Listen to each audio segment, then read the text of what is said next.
Muy buenas amigos de este podcast. Soy economista de Agenda Económica. Hoy estaré acompañado de un gran amigo, el economista destacado ya de larga data, Luis Reyes Santos. Amigo mío. Luis, gracias por acompañarme. Gracias a ti por la invitación. Como siempre, un placer compartir estos momentos contigo, Ezequiel. Sí, tú sabes que ya el podcast cambia a la segunda fase, que ya comenzamos a dar a conocer los economistas. Algunos, por primera vez, tendré que darle la introducción del primer programa con ellos, pero ya tú eres el segundo programa. Y no se sabe cuánto más tendrá, ¿verdad? Que la vida nos digo que de acuerdo a tus ocupaciones. Que Dios me lo permite. No, que Dios me lo permita. Sí, me lo permita. ¿Todo bien? Muy bien, muy bien. Qué bueno. Muy bien, contento, te digo, contento de estar aquí. Sí. Aunque sean circunstancias adversas para el mundo. Claro. Pero contento. Mira, Luis, yo tengo con algunos amigos economistas una especie como de serie o de saga, como uno le dice, que se llama la sostenibilidad. Porque nosotros los dominicanos, y que me disculpen porque a veces es una autocrítica general, como que celebramos mucho y no vemos la base. O sea, vemos mucho la superficie, pero no tenemos como los cimientos claros de una sostenibilidad para el tiempo. Por ejemplo, yo tengo aquí 5 temas que se llaman sostenibilidad fiscal, eléctrica, deuda, inversión y subsidios. Hay otros que tú podrás también adicionar.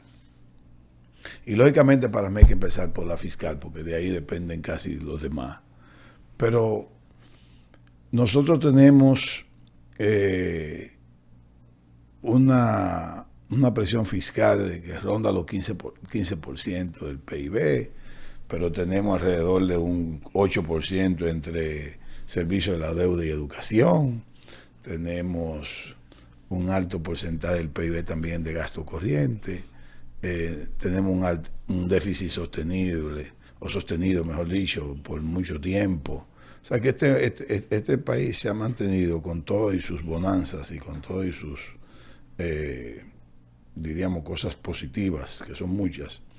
Se ha manejado con déficit permanentemente sin ver exactamente cuál es la parte de los ingresos que debe tener el país para poderse manejar con superávit, primario o no, en términos presupuestarios. ¿Qué tenemos que hacer nosotros, Luis, para tener una sostenibilidad fiscal que dure 20 años, 25 años o siempre? Primero, permíteme matizar algunas cosas. Normalmente el tema de la sostenibilidad no es un tema que es preocupación del ciudadano común, ni siquiera de la mayoría de los economistas. Y no lo es porque el tema de la sostenibilidad está asociado a aspectos macroeconómicos fundamentales complejos, muy complejos. Y solamente aquellos economistas que se dedican al ejercicio de la macroeconomía normalmente le dedican tiempo para ver el tema de la sostenibilidad. ¿A qué refiere la sostenibilidad?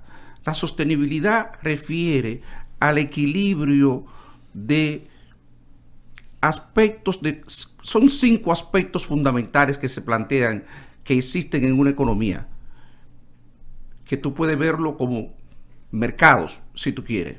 5 mercados que tú lo puedes ver de manera segmentada, pero que en la práctica interactúan entre ellos y entonces producen un resultado que es la estabilidad. Incluso uno de ellos puede estar operando en desequilibrio y los otros pueden contrarrestar esos desequilibrios para generar una situación de estabilidad. La pregunta, y ahí se abren muchas aristas, sería, bueno, pero ¿ese equilibrio es un equilibrio estable o es un equilibrio inestable? O sea, un equilibrio estable a largo plazo, a mediano plazo o inestable. Y entonces ya tú tendrías que comenzar a revisar cada uno de esos equilibrios fundamentales de la economía para ver las condiciones que se encuentran. Tú has citado el equilibrio de la parte fiscal. Pero ese no es el único. Recuérdate que además de ese existe el sector externo de la economía, existe el mercado laboral, existe el mercado monetario y existe un equilibrio que tiene que ver con el ahorro y la inversión, que es un poco a lo que tú, en la dirección que va tu pregunta, vinculada a la parte fiscal. Entonces, cada uno de estos equilibrios terminan expresándose en precios, en una forma de precios, y esos precios son los precios líderes de la economía. Por ejemplo, el mercado laboral, el precio del mercado laboral es el salario. Si tú tomas el mercado de dinero, el precio es la tasa de interés. Si tú tomas el sector externo, entonces el precio que traduce normalmente el equilibrio de ese sector es la tasa de cambio. Y así sucesivamente. Entonces,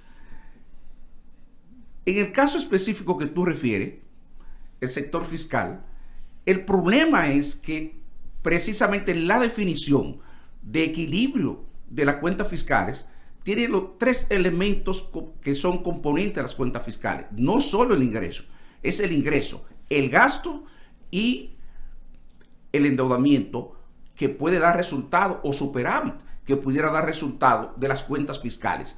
Cuando estamos hablando de desequilibrio, para los amigos que siguen el programa, nos estamos refiriendo a balances que son resultado de identidades contables, de grandes agregados macroeconómicos. Por ejemplo, no estamos refiriendo al balance de la cuenta corriente de la balanza de pagos, que es el resultado de los ingresos y egresos por concepto de bienes y servicios, más otro componente que determinan el balance de la cuenta corriente de la balanza de pago. Pero también podríamos hablar del balance corriente de las cuentas fiscales y así sucesivamente. Entonces, cuando hablamos de la parte fiscal, estamos hablando del ingreso, del gasto y del financiamiento. El financiamiento es una resultante de la diferencia entre el ingreso y el gasto. Ese financiamiento puede ser positivo o negativo, dependiendo de si el gasto es mayor que el ingreso. Entonces vamos a tener un financiamiento, en este caso positivo, y si es un superávit, aparenta como negativo, o sea, una disminución del financiamiento, en términos prácticos. ¿Qué ocurre? Que cuando vamos a analizar la sostenibilidad, no es solamente el ingreso, hay que ver primero la proyección del gasto. Entonces, a partir de la proyección del gasto y de lo que es algo fundamental para determinar la sostenibilidad de las cuentas fiscales, estoy hablando con un componente ya que tiene, digamos, viendo el sector público como no solamente que se expresa en el presupuesto, sino el presupuesto como un instrumento fundamental de desarrollo.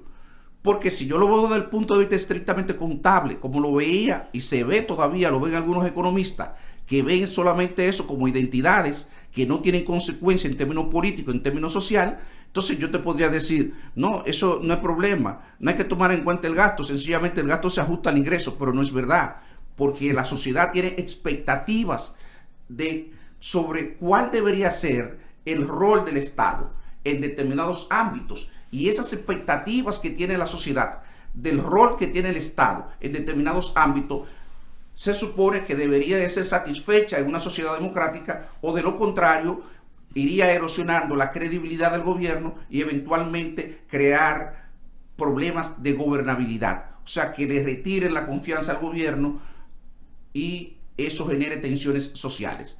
Entonces, por eso, lo primero es, tú tienes que ver cuál es el nivel de gasto y cuál debe ser el nivel de gasto razonable, porque también hay que ver, no dice, el problema es, y uno lo escucha frecuentemente entre amigos que son economistas, el problema es que las economías de la Unión Europea tienen un 40% de presión fiscal.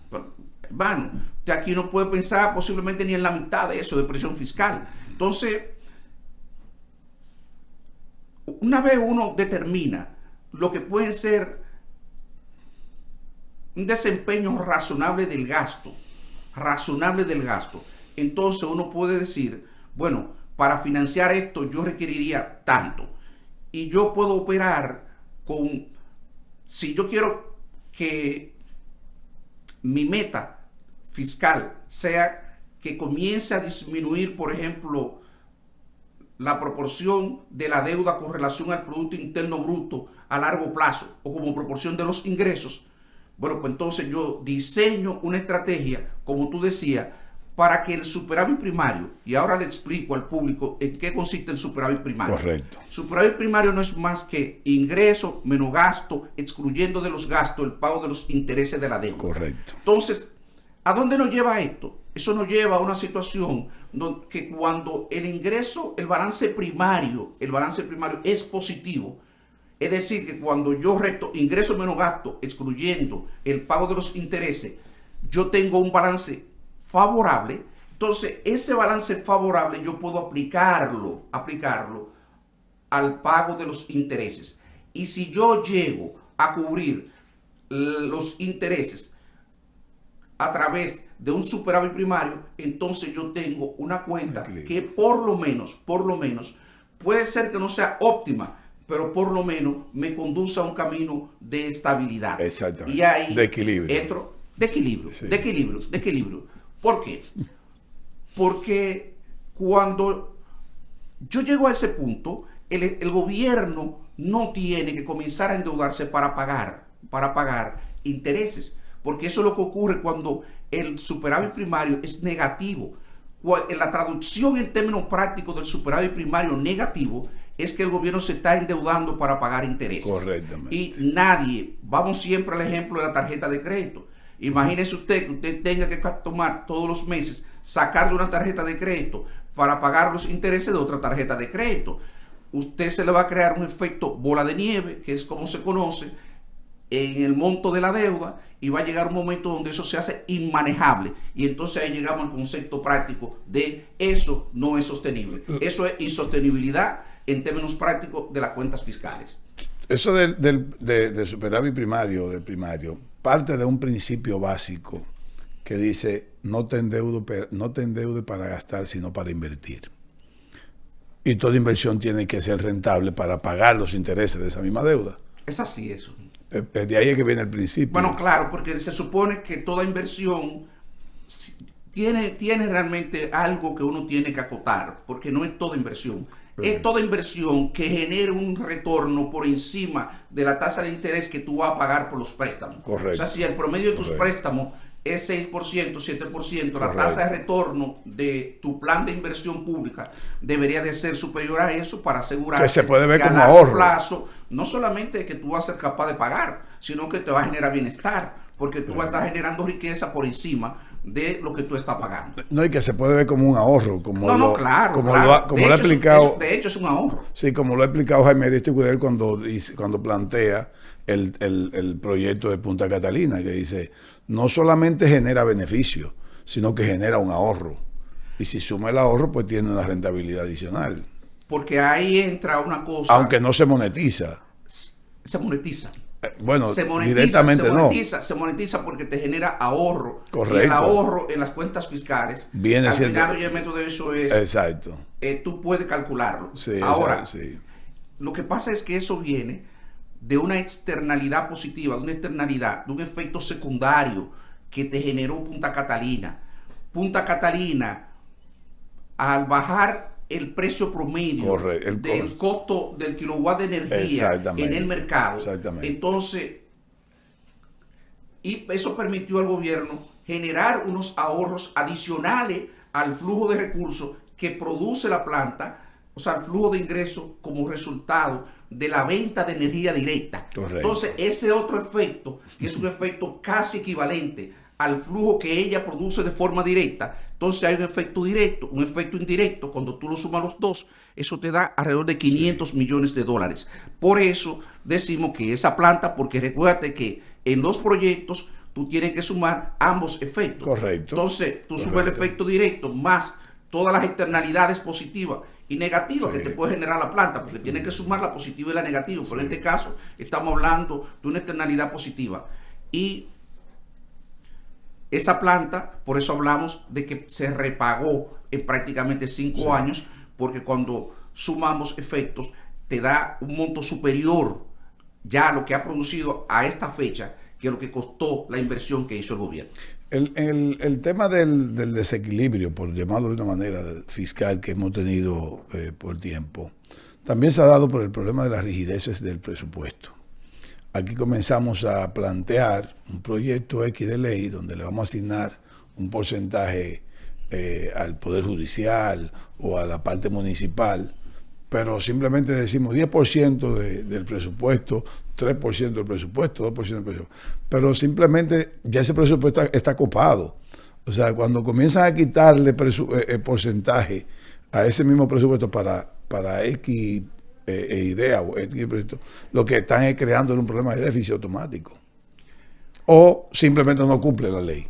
Bueno, aquí yo te iba a decir eso. En términos prácticos, esas leyes no se cumplen. Y no se cumplen por una razón sencilla. Como tú decías, sí. Yo fui director general del presupuesto durante 8 años y a principios de mi gestión me dediqué a preguntarle a los organismos internacionales y a personas que habían estado involucradas en las aprobaciones de esas leyes que de dónde habían salido esos montos que se le habían asignado. Nadie ha podido explicarme de dónde salieron esos montos. Ni tú lo has podido conseguir todavía. Ni yo he podido conseguirlo.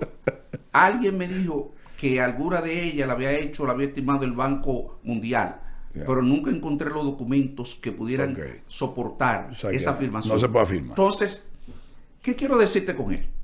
En realidad, ahí hubo mucho populismo económico en la aprobación de esas leyes y los partidos políticos nunca han sido capaces de ponerse de acuerdo, de generar consenso para modificar eso, que envía una señal negativa.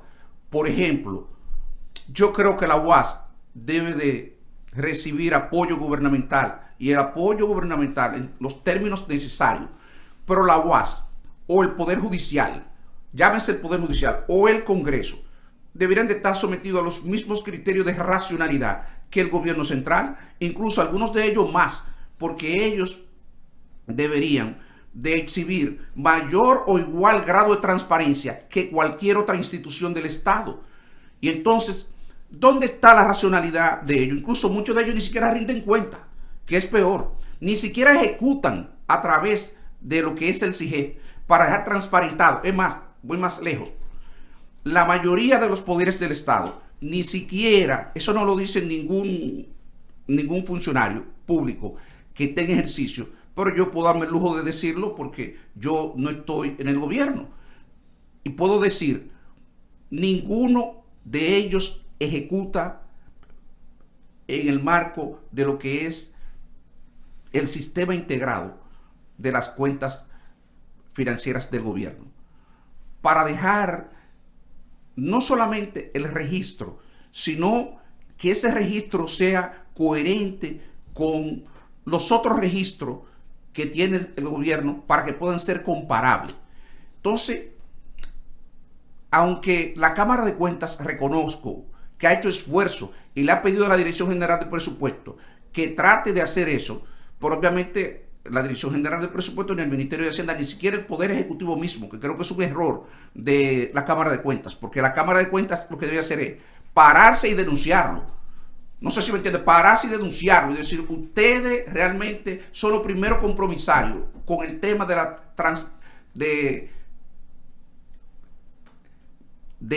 la transparencia y no cumplen con este prerequisito básico para hacer la cuenta transparente, ni hablar entonces del tema de la calidad de gasto. Para esas partidas que nosotros tenemos en términos de porcentajes, ya sabe por qué se desconocen, ya sabe por qué no le hacen caso, porque los presidentes son los primeros que saben eso, y uno mismo que va y le cuenta la historia y le dice que eso no tiene ningún fundamento. Entonces, si al final tú te vas a manejar de esa forma, hay un tema ahí. Que hay que decirlo, hay que decirlo. Yo estoy hablando como si no fuera político y como si no fuera técnico aquí hoy de esto. Mira, que oigo muchas cosas hablando a veces de personas que no tienen la menor idea de las cosas que están hablando, pero yo...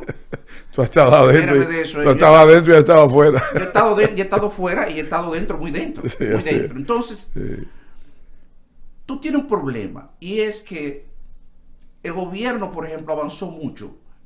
Incluso este gobierno ha mantenido, por lo menos hasta recientemente, últimamente hemos visto un cierto retroceso en términos de transparencia.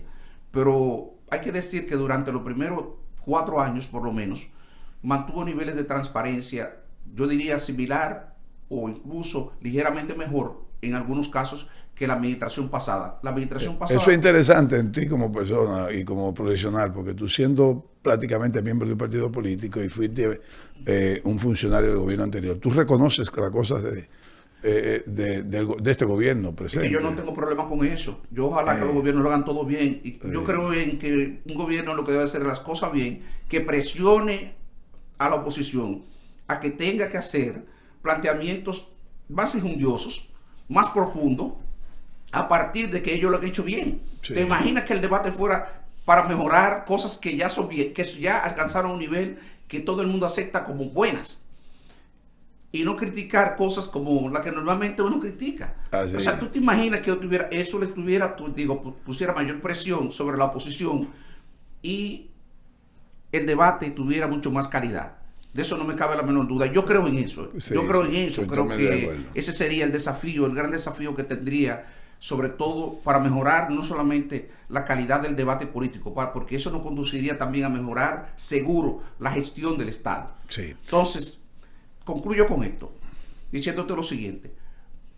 Esa situación de que los poderes y los cuasipoderes del Estado, que tienen montos asignados, al no transparentar y tampoco tener, por lo menos no demostrar que ese gasto se realiza bajo criterios de eficiencia, entonces eso les resta a ellos credibilidad para reclamar que le cumpla la ley, y el gobierno al final, eso lo que se ha convertido es en algo que genera mucho ruido, y que no hay tampoco las condiciones financieras, porque hoy no hay las condiciones financieras, para que el público tenga una idea. Si se fueran a cumplir todas las leyes que están establecidas, las asignaciones que están establecidas por ley, eso representaría el 70% del presupuesto. No quedaría nada. Lo otro sería el pago de los intereses de la deuda.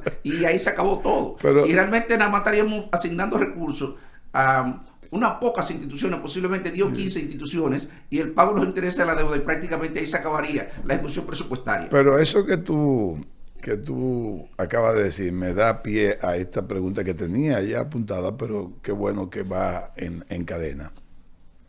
Si por la parte política es casi imposible reducir los gastos porque cada quien tiene sus intereses, cuando no es un partido es el otro, cuando no es un diputado es un senador, cuando no es un alcalde o es un representante pueblerino, y por la parte de los ingresos, la parte privada está renuente por la falta de transparencia, por el mismo tiempo, o por esa idea de corrupción que viene en gobierno tras gobierno.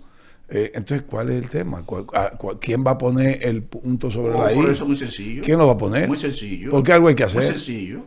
El gobierno. Pero ¿cómo tú piensas que este gobierno despilfarrador, con una vocación, oyemento de gastar, que uno se sorprende? Un gobierno que ha llegado, se ha tomado de chiste el problema del endeudamiento y va a pagar 4.2% del PIB este año por concepto de intereses de la deuda, 362 mil millones de pesos. ¿Tú te imaginas? Cosa igual. Y todavía ellos quieren seguir midiendo la falta de transparencia, que está bajando como proporción del PIB. Y se están ahorcando, pagando más del 25% de los ingresos. Y 26. Quiere que uno se crea todo eso. Y óyeme, y uno dice, y todos sabemos a propósito de sostenibilidad, de que eso no es sostenible. Exacto. Y sabemos que vamos al año 28 y parte posiblemente de la preocupación que tú tienes y por la que haces esa pregunta y comienza con ella, es porque tú sabes que ahí eventualmente vamos a tener dificultades. ¿Cuándo? No sabemos. Tampoco podemos Sí, decir porque que eso se va a derrumbar ahora. hasta el 29 que nadie cuente Mírame, con una pero reforma. el 29 podemos llegar a una situación muy precaria. Muy precaria. Entonces, de ahí... ¿De qué estamos llegando? Entonces, el problema es quién tiene que mandar la señal para que el otro se sacrifique. El gobierno. El gobierno, pues. El gobierno de turno. Yo recientemente en un programa decía, estamos enfrentando un choque externo de proporciones que podrían ser, oye, ya son históricas, pero que podrían ser tal vez choque externo más grande que haya experimentado la economía mundial, yo no sé en cuántas décadas. Quizá de la Segunda Guerra Mundial no experimentaba un choque como el que posiblemente podríamos tener que enfrentar. Entonces, en una situación como esa, lo primero que el gobierno tendría que mandar dos cosas. Transparencia, o sea, dirigirse a la población, explicarle cuáles son las circunstancias que está viviendo el mundo hoy, cuáles son los riesgos, irla preparando, ¿verdad? Por si hay que adoptar medidas de austeridad e inmediatamente mandar una señal. Yo, por si tengo que ajustarlo a ustedes, estoy adoptando estas medidas. Yo previamente. ¿Qué ha hecho el gobierno? Absolutamente nada. Entonces, cuando tú no tienes ese comportamiento, tú no tienes la legitimidad, la autoridad moral para pedir a los otros que se sacrifiquen. Ahora, yo, al margen de eso, te puedo decir, mi visión positiva es que este país, que tiene una tradición de generar consenso, podamos llegar eventualmente otra generación. Yo espero que no sea la generación mía para satisfacción. Yo espero que sea la generación mía que genere la concertación necesaria para sacar a este país de ese problema, pero que también... Creo que no corresponde. Esta generación le corresponde. Creo que no deberíamos dejarle eso a nuestros hijos y a nuestros nietos. Sí, no corresponde. Y yo creo, oye, de eso que deberíamos de reclamarle a ese liderazgo político que yo creo que le ha hecho bien y le ha hecho grandes contribuciones. Yo no soy de los que piensan que todo lo han hecho mal. No es verdad. Yo creo hay igual que tú. muchísimos logros que tiene el país. Sí. Un país que de tener ingresos. Cuando yo comencé a trabajar en el sector público, hace ya un tiempo, eso sí, hace mucho tiempo, el ingreso, perdóname, per cápita de los dominicanos era 2.500, 2.700, 2.800 dólares. Y hoy día hemos multiplicado por 4 ese nivel de ingreso per cápita y el bienestar. No cabe la menor duda que tenemos menos pobres hoy que lo que teníamos antes. Tenemos otro problema quizá de redistribución del ingreso, pero la gente, por ejemplo, que genera ingresos por lo menos para llenar las necesidades mínimas de alimentación y otras cosas, claramente en los últimos 20 años eso ha mejorado. Y ya no se ve tanto eso que nos enrostraban tanto en la cara cuando salíamos 30 años atrás. Ustedes crecen mucho, todavía 20 años atrás, pero se desarrollan poco. Pero se desarrollan poco. Ustedes tienen un nivel de pobreza alarmante. Tenemos niveles de pobreza. Son altos, pero no tienen músculos. Pero no tienen músculos. Mírame, no se mueren, pero están más lentos. Luis, te voy a poner en una posición en la que te puedes negar rotundamente. Basado en la intervención del ministro de Hacienda, Magín Díaz, nuestro amigo, en la Cámara Americana Cámara Americana. Él hizo una especie como de, yo no sé si es de aviso, de preaviso o de alerta, de que algo se va a hacer con el asunto del ingreso para este año, de una manera u otra. No dio mucha luz, porque fue muy prudente, muy conservador. Pero basado en tu experiencia, no solamente como economista, sino ya lo que tu ejercicio, y director de presupuesto, asesor económico, viceministro de Economía, podríamos hacer un ejercicio. Vuelvo y te digo, tú te puedes negar. ¿Cuáles gastos tú entiendes que si el gobierno se fuera a meter en un proyecto rápido de una mini reforma o si se quiere unos mini cambios fiscales, ¿cuáles impuestos tú entiendes que deberíamos quitar y poner y cuáles gastos deberíamos disminuir? Bueno, hay algunos impuestos que uno lo tiene claro. Hay muchísimos impuestos que tienen un costo de recaudación altísimo, elevadísimo, que lo único que generan son trabas.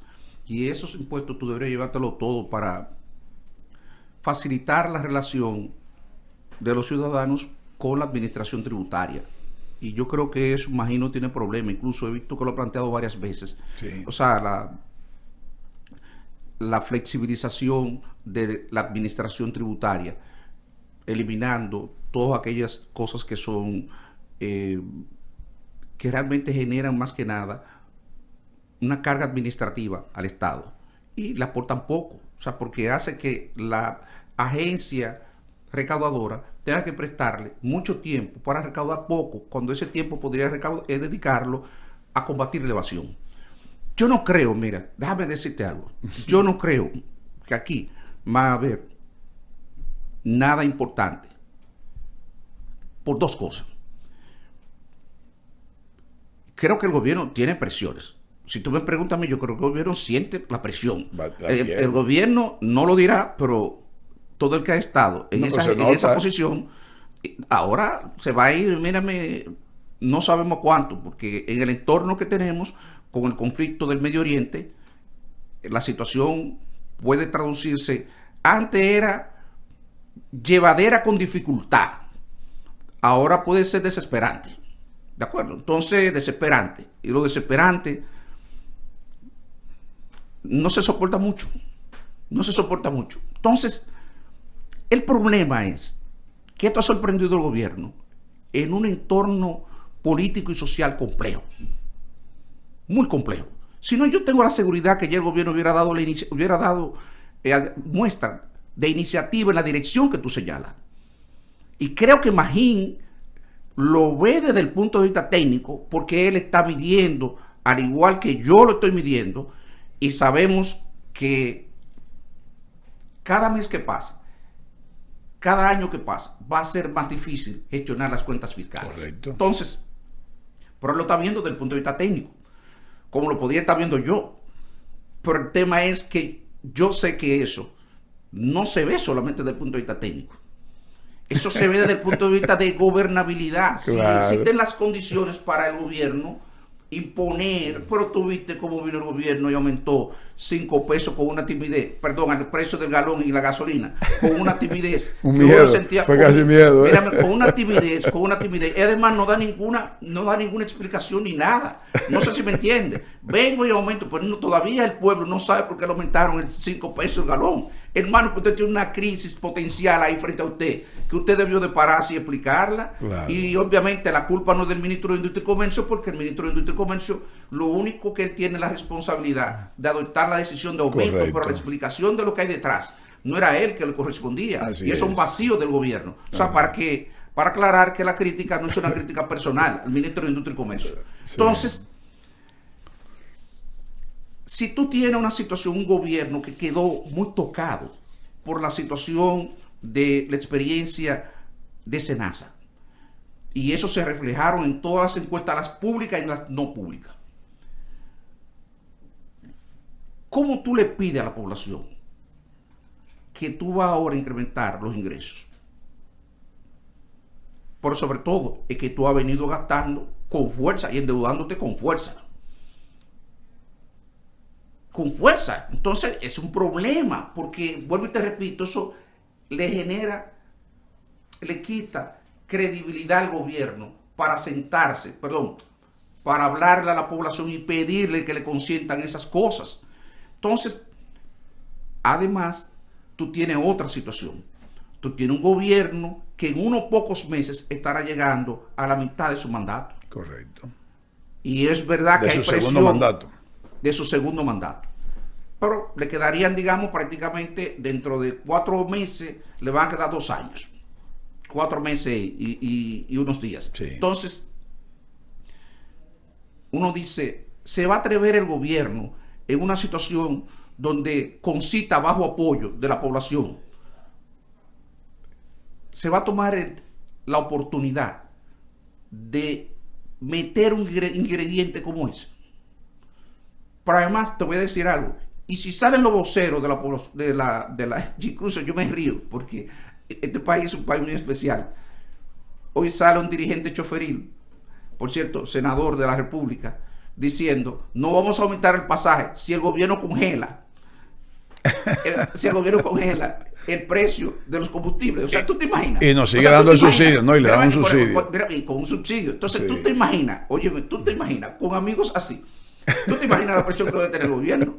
Y es un aliado del gobierno. Y es un aliado del gobierno. Y viene y se pronuncia en esos términos. Entonces, si eso es él, imagínate la población que no, digamos, que no apoya el gobierno, que no se siente identificado con el gobierno, que tú le plantees una situación como esa, porque esta parece más legítima, ¿verdad? La del aumento de los precios. Correcto. Y no te la aceptan. Imagínate la modificación de alguna figura impositiva para tú incrementar las recaudaciones. Pero, o sea, porque ¿a quién tú le va a afectar? Porque ese es el otro problema. La pregunta inmediata sería, ¿a quién tú vas a afectar? A los más pobres no puede ser, porque si a los más pobres, con la inflación en 8%, en el rubro de alimentos, bebidas y tabaco, porque ese es otro componente, no es solamente el problema Senasa, es que tú tienes un problema donde tienes presiones inflacionarias en la economía, que te están afectando a los sectores menores de ingresos. Entonces, si tú tienes una situación como esa, y tú tienes primero que resolver todo eso, todo ese problema y todo ese problema de credibilidad, antes de tú meterte en una aventura y después de eso comenzar a generar concertación. Cuando nosotros hicimos la reforma del año 2012, te lo dice una persona que fue un actor principal de eso, que fui y me senté prácticamente con todos los sectores del país. Que finalmente además lograron 26 mil millones de pesos. No. Algo más. Se recaudaron la propuesta original era aumentar la recaudación en 2.4. Terminó en 1.2, pero hubo dos figuras impositivas que no se aplicaron. Con eso llegaba como a 1.4. La circulación. En realidad, en el Congreso le tumbaron alrededor del 1%. Del 1%. Okay. Y de ahí es que viene la idea de disminuir la transferencia, el déficit del sector eléctrico, para entonces compensar. Lo que pasa es que cuando pudimos lograr eso, en el año 2019, ya era muy tarde porque el gobierno estaba concluyendo, porque esa planta de Punta Catalina iba a ser financiada por Brasil en el gobierno de Dilma Rousseff. Y cuando Dilma sale del gobierno, entonces se cae el financiamiento y el gobierno tiene que terminar la planta con una parte de financiamiento que había quedado de Italia y con recursos propios. Y el gobierno estaba en una situación que no era tan abundante como para financiar en el plazo que demandaba el proyecto en la construcción de la planta. Entonces, como tú ves, el problema no es solamente que se quiera.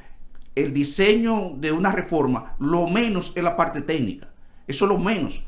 Yo podría pasarme el resto del programa contando aquí todos los elementos que tú tienes que tomar en consideración y cómo te preparan para eso, cómo un gobierno se prepara para eso. Yo lo viví, incluso recuerdo perfectamente la primera vez cómo nos hicieron voceros de la reforma, Guarocuya, Félix y quien habla. Y recuerdo lo que era un media tour. Yo no sabía lo que era un media tour. La primera vez que hice un media tour fue a raíz de eso, explicando por qué era necesario, pero no solamente eso. Te agotaste, Luis. Te agotaste. Más que me agoté, pero no quiero entrar en ese detalle. No quiero entrar en el detalle. El tema es que se reunió el CONUN, se reunió el sector empresarial en el Palacio, y yo le hice una exposición a ellos. Se reunieron 120, 130 diputados y senadores, y la plana mayor, prácticamente todos los ministros en el Palacio, y se les puso a ellos. Y se reunió el arzobispado, y tuvimos los sectores sociales, y después nos fuimos al CES, y ni así, ahí tuvimos problemas, dificultades. Llegamos al Congreso, y en el Congreso, bueno, ese fue el resultado. Pero quiero decirte, fíjate que ese es el último esfuerzo que se ha hecho en el país de hacer una reforma, digamos, de cierto calado. Y posiblemente en América Latina, porque después las otras dos reformas que se han hecho, importantes, la de Colombia y la de Chile, todos sabemos que las que concluyeron fueron un fracaso y provocaron una reacción social que ningún otro país de América Latina se ha atrevido a intentarlo. Así, pero vamos a hacer un pequeño ejercicio todavía, y todavía te reitero que si no quieres hacerlo, no lo hagas. Yo creo haber escuchado, y hasta lo puse y fue que fue interrumpido, el ministro de Hacienda en un programa de radio televisión. Él habló de que aquí se graban las hipotecas, pero lo interrumpieron. Yo no sé por qué no lo dejaron terminar eso. ¿Tú puedes decirme qué significa eso? ¿Por qué quiso decir que se graban las hipotecas? No sé decirte. Porque yo, y tú me cosas. Yo creo que sí, que se graban las hipotecas. ¿A partir de qué? A partir de que el IPI es a la propiedad. Por ejemplo, si tú y yo tenemos una casa, cada uno de 50 millones de pesos, pero debemos 30, yo pago IPI por 40 porque me exonera 9, por 41, si es la única casa que tenemos. Pero yo debo 30, yo no tengo esa riqueza. Entonces yo creo que debe ser pagado el 1% a partir de lo que es mío. No lo que no es mío, porque una hipoteca no es mía. Yo creo que yo estoy de acuerdo contigo. En principio estoy de acuerdo contigo así, oye, todo eso. Porque debería ser sobre la riqueza neta. Correcto. Patrimonio neto que tú tengas. Por eso digo que no debe ser la propiedad, sino un impuesto al patrimonio. Sí, porque es un impuesto al patrimonio. Eso. Correcto. Como un impuesto al patrimonio debería ser sobre el patrimonio neto en términos inmobiliarios. Pero el IPI dice impuesto a la propiedad inmobiliaria, no al patrimonio. De acuerdo. Sí, pero el tema debería es ser que patrimonio. al final entonces... Pero debería ser al patrimonio. Correcto. Debería ser al patrimonio correcto. Porque ahí hay un principio también. Recuerda que toda figura impositiva parte del principio de equidad. Exactamente. De equidad, y eso entonces no sería realmente, violaría ese principio. Exacto. Entonces, pero hay un tema adicional con esto del IPI. El tema del IPI es que la tasa en República Dominicana es alta, es elevada. Yo creo que nosotros podríamos diseñar, porque obviamente aquí lo que más tengan, más tendrán que pagar. O sea, eso no me cabe la menor duda en una reforma.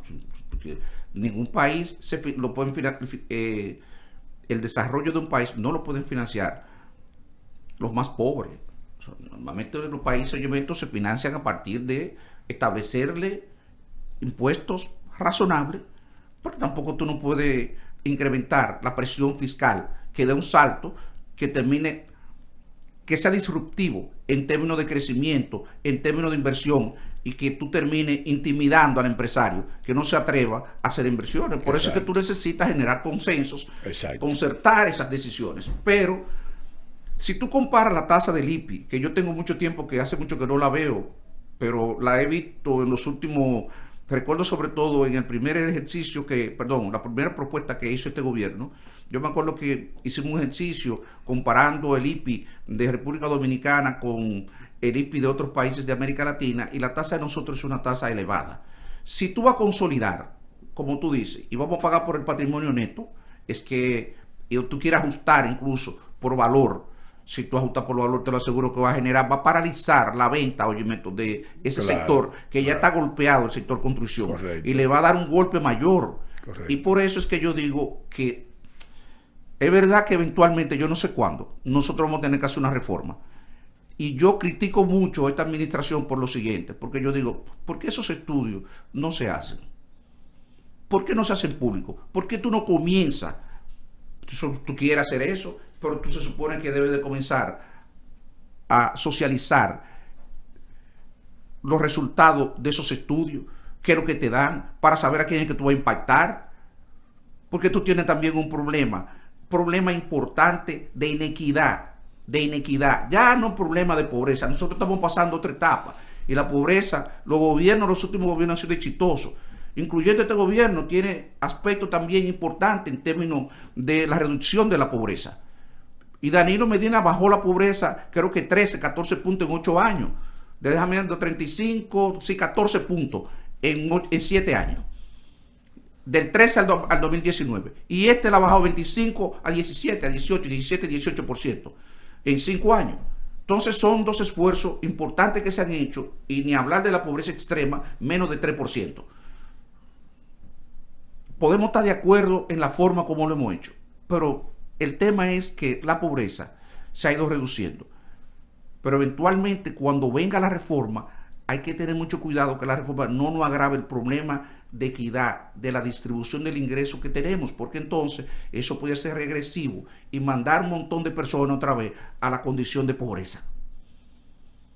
Por eso tenemos que ser tan cuidadosos. Ahora,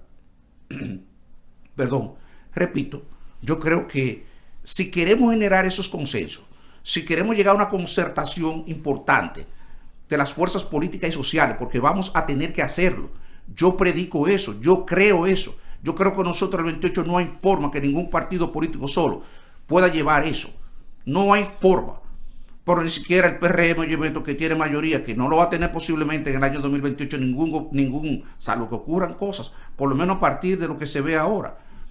Las cosas podrían cambiar dramáticamente. De hecho, hay una situación en el mundo tan complicada que uno no sabe cómo vamos a llegar al año 2028. Pero asumiendo que hay un comportamiento como uno esperaría en condiciones normales, tú no vas a tener ningún partido suficientemente fuerte para poder implementar eso que tú dices, que tú señalas.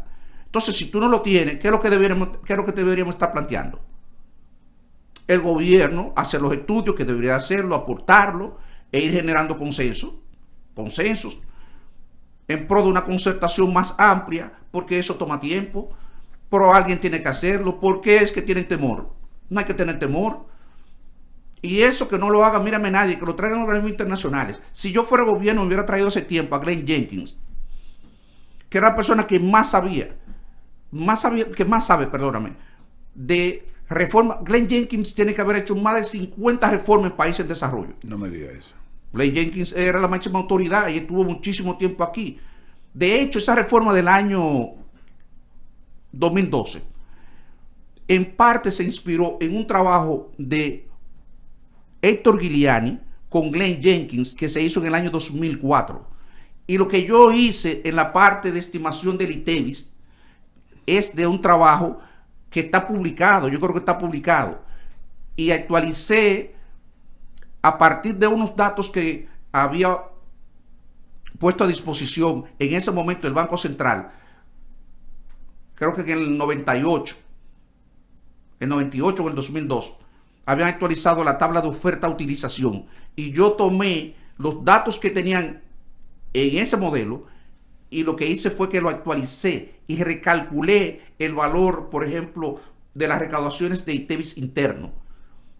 La estimación de la recaudación de ITEVIS vía aduana sigue otra metodología, y lo digo como un reconocimiento a Héctor Giuliani, porque esos son de los aspectos intra que no se han tocado nunca. Es una reforma que se ha hablado poco y no se conoce exactamente cómo fue todo la parte digamos, de las discusiones que se llevaron a cabo, los responsables del diseño y de su ejecución. Y obviamente la interacción con los poderes fácticos del Estado, sector empresarial, qué fue lo que se hizo con ellos, quiénes fueron, por ejemplo, los políticos que motivaron eso, que fueron responsables, que estuvieron detrás de eso. Incluso hubo técnicos que nosotros mismos después pedimos, Guaracuyo y yo, que llegaron, incluyendo el propio Magín. Magín fue que hizo la revisión final de eso, porque nosotros le pedimos que hiciera esa revisión, se lo pedimos al presidente Medina, que ya había sido electo. Él estando en Hacienda, él todavía no estaba. No. Él no estaba en Hacienda, él no estaba en ningún sitio. Nosotros los últimos 14 días ya necesitábamos que alguien revisara eso, y yo sabía que Magín tenía ese modelo, porque cuando terminó la consultoría de Glenn Jenkins, nosotros nos entregaron 3 copias. Una a don Carlos Despradel, una al ministro de Hacienda, y a nivel técnico nos dieron la base de datos completo a Magín, a Martín Zapata y quien habla. Entonces, con eso yo pude avanzar en esas estimaciones que se hicieron, y Magín luego se le entregaron las estimaciones para que él las revisara. Él fue que las revisó en ese entonces y tuvo su cuota de responsabilidad cuando ya en la fase final. De hecho, incluso creo que la redacción de la ley también la revisan Magín y Martín, porque nosotros ya estábamos en funciones, ya había iniciado el gobierno, y entonces nosotros nos desconectamos de eso, nos enfocamos en nuestras responsabilidades, y ellos siguieron con el seguimiento en el Congreso. Okay. Vamos a pasar a la parte eléctrica, Luis. ¿Por qué es que los gobiernos han tenido malas notas, uno más que otro, en el sistema eléctrico? En el gobierno de Danilo Medina se logró, si se quiere, llegar a un equilibrio de demanda-oferta, de generación y la demanda, con la planta Punta Catalina, aunque no se logró reserva fría. En este gobierno comenzó con un déficit de generación en cuanto a la oferta, y lógicamente el subsidio y la pérdida aumentaron. ¿qué tenemos que hacer? ¿Qué tenemos que hacer? Porque algo hay que hacer. No podemos seguir con este relajo del eléctrico. El tema eléctrico es un hoyo fiscal que no hay manera, ¿eh? O sea, yo creo que aquí el sector eléctrico se ha consumido, qué sé yo, 10 o 15 presupuestos. Por lo menos. Más o menos. Más o menos. Más o Porque menos. él genera la mitad del déficit. Si tú multiplicas 1.4, 1.5, ahora mismo, por ejemplo, por ciento del PIB de pérdidas, y lo multiplica por 10 años, te da 15%, y 15% es un presupuesto. Exactamente. O sea, cada 10 años te genera, te genera un presupuesto entero. Y tenemos 40 años en eso. Exactamente. O sea, que de acuerdo a ti, ¿qué hay que hacer? No es que el problema, claramente, del sector eléctrico es la improvisación. Es la improvisación. La improvisación. Incluso en los gobiernos de Danilo Medina. O el populismo. No, pero el problema es verdad que hay un componente populista, y tú tienes razón en eso. Pero el populismo, si tú fueras eficiente en otra cosa, tú no sintieras tanto el efecto populista, porque el problema es que cuando tú tienes un gobierno perdiendo, óyeme todo eso, que no perdiendo, porque toma el caso. Tú decías, tiene un problema de deficiencia en la oferta. La administración, no cabe la menor duda. Ahora, ¿cómo él supera esa deficiencia? Contratando una barcaza que le establece en Asua. ¿Cuánto es el costo de generación de esa barcaza? 3 veces. 3 veces el costo. Más de 3 veces. 3 veces el costo de Punta Catalina. Más de 3, el de Punta Catalina, oye, esto, más de 3 veces, porque 38 centavos de dólares. Correcto. Y Punta Catalina genera a 11, entonces 3.5 veces. Sí. Entonces 3.5 veces Punta Catalina. Y como si tú sabías, porque eso era totalmente previsible. Tú eres economista, tú eres una persona igual que yo, sabemos, incluso no hay que ser ni siquiera experto en eso. Tú te sientes en cualquier sector y al término de unos meses tú eres capaz de hacer una proyección de demanda razonablemente, digamos, confiable. Razonablemente confiable. Sí. Y tú puedes identificar esos problemas.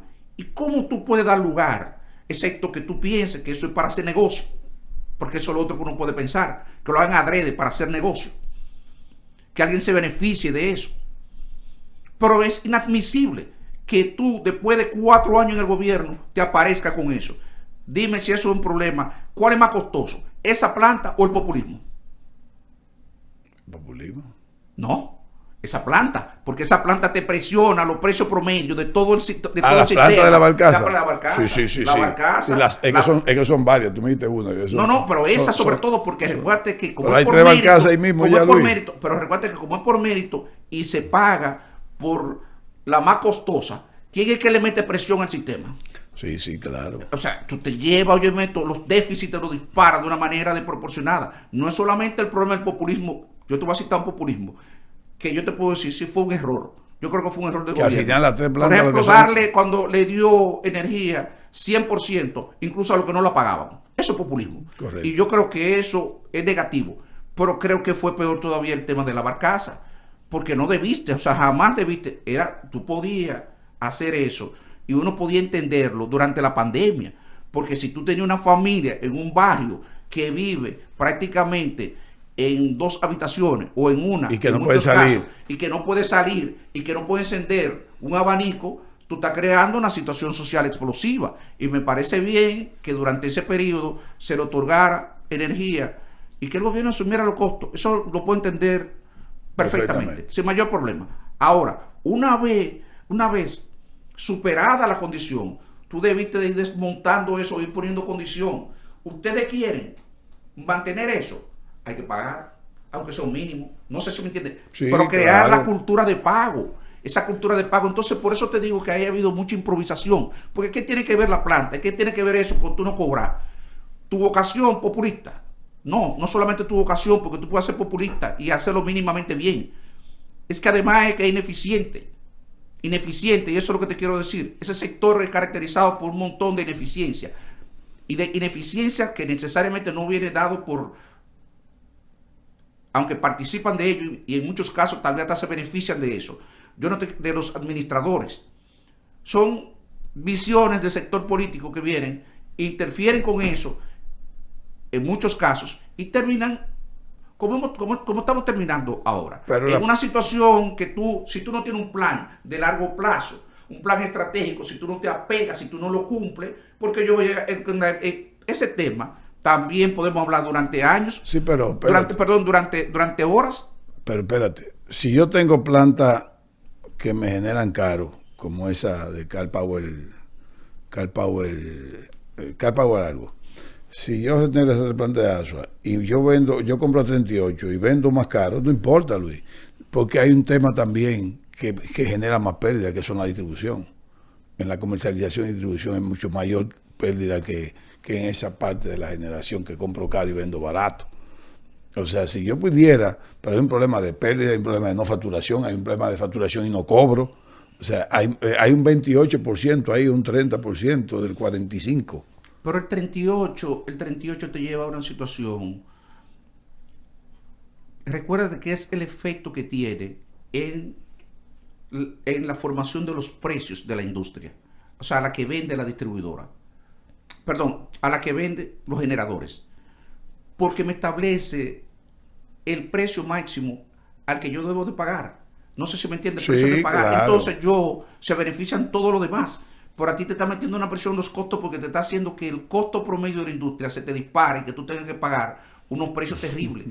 Aunque tenga un peso muy pequeño, como el precio es tan alto, te genera 50 megas, 100 megas, de una oferta de 1500, 1600 megas, 5%. Te genera una presión terrible. Eso ninguna empresa, aunque tú tuvieras 15% de pérdida, le puede transferir esos costos porque tú, a quien se lo transfiera, lo hace ineficiente. Al sector manufacturero que tú le transfieras eso, ahí mismo quiebra. Eso es una locura. Entonces, entre ese populismo que tú señalas y el tema de la ausencia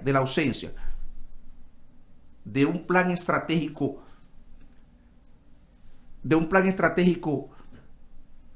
confiable y sobre todo que se respete. Porque yo vi el problema, y Danilo Medina dijo en ese momento, hay que construir una planta. Recuerda que nosotros queremos construir una planta de gas. No aparecía el gas a nivel mundial, porque no había oferta en ese momento. Hay que construir una planta, porque vamos a tener un problema. Correcto. Vamos a tener un problema de oferta. Sí. Y se construyó, pero no solamente eso, sino que al lado de Punta Catalina se creó toda la infraestructura necesaria para construir una segunda. Sí. Y era muy fácil para este gobierno, porque tú cogías y vendías la mitad de Punta Catalina y tú le decías, te buscaba un socio internacional, aportaba la mitad de eso para arrancar con el proyecto y tú eras dueño, en lugar de una planta, de la mitad de cada uno, y obviamente le cedía la administración a una empresa, que es una cosa que yo todavía no entiendo por qué los gobiernos no hacen eso, porque contrata a una empresa especializada en gestión de plantas generadoras. Tú a Estados Unidos, y es un servicio que te lo ofrecen, y tú le metes una auditoría, como debería, anual, para ver si realmente se ajusta a lo pactado, a lo contratado. Y tú te deberías quitarte ese problema, y entonces tú tienes dos plantas, ese problema, no me importa, que la administre el sector privado, la puede administrar el sector privado, porque tú lo administras bajo estas condiciones. O sea, no es que tú lo administras como tú quieras, tú lo administras bajo lo que pactemos. Y yo me voy a buscar la asesoría internacional para establecerte unas condiciones que me garantice que tú estás siendo un administrador eficiente. Y si no, hay penalidades para ti. Exacto. Hay penalidades. ¿Y por qué el gobierno no hizo eso? ¿Por qué se embarcó en todos esos inventos? Entonces eso es pura improvisación. Pura improvisación.